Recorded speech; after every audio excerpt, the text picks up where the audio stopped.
My topic today is conflicts between couples with a special needs child. Let me start with a survey. So this side, can you just take a guess on what is the divorce rate this year in the UK? Quick. 50%. 50%.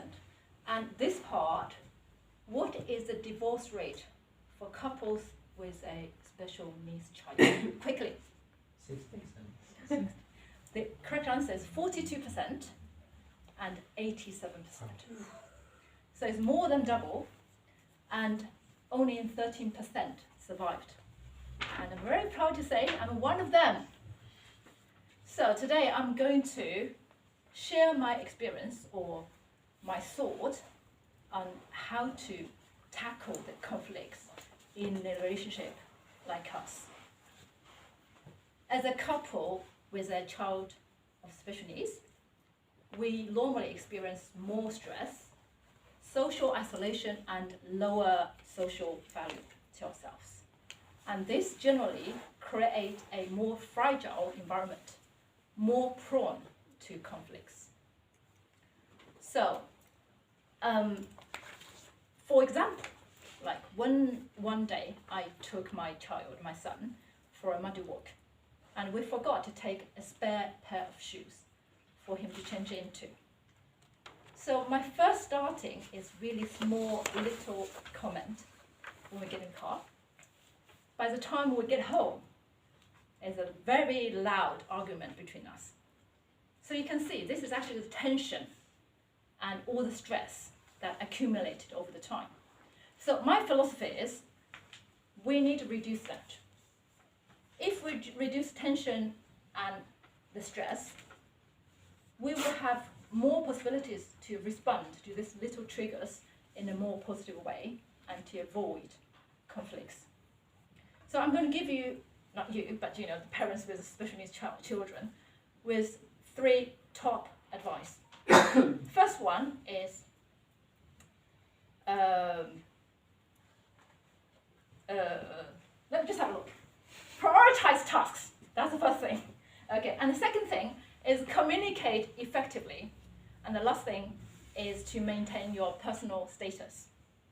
Okay, the first one, prioritize tasks. Everyone faces a lot of stress from all different aspects, and you can't do everything at one go. So we have to do one thing at a time.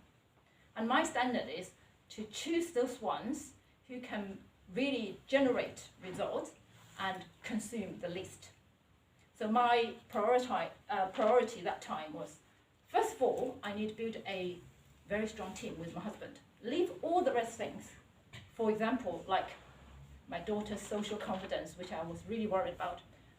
We have to leave that for a period of time. Relationship with my friends, even with my family, my parents, we have to leave that for a moment of time.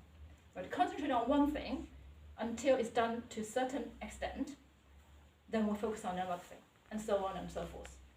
It's not an easy decision to make, because you have to give up something. So we have to have the faith that by leaving something now, putting down now, that we're going to pick it up in a better position later. So that's the first one, first advice. And the second one is to communicate effectively. A lot of conflicts actually comes from very weak communication. A speaker doesn't really deliver the meaning functionally, and the listener isn't attentive, so misunderstanding occurs. So over here, we need to make sure that we not only to understand what the other people is saying by words, but also picking up the feelings and the emotions.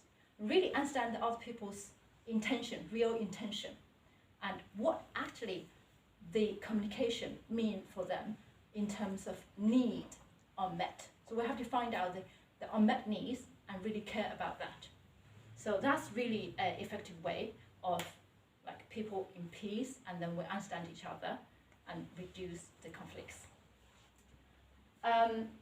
But as a parents with a special needs child, we often are multitasking, and we're often under a lot of pressure, so we listen to the other person half-heartedly.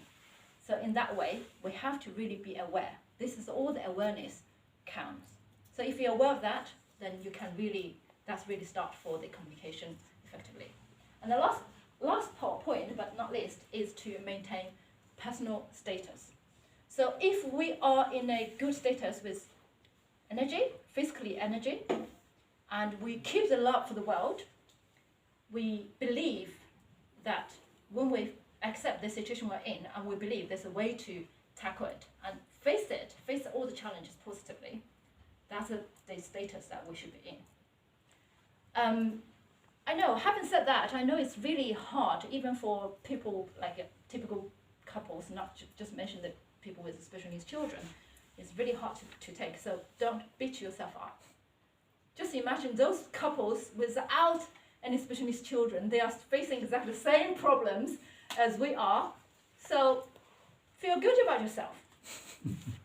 Okay, so to sum up, I believe if we prioritize tasks and we have a partner who really communicates effectively with you, we are on the way to the ideal personal status.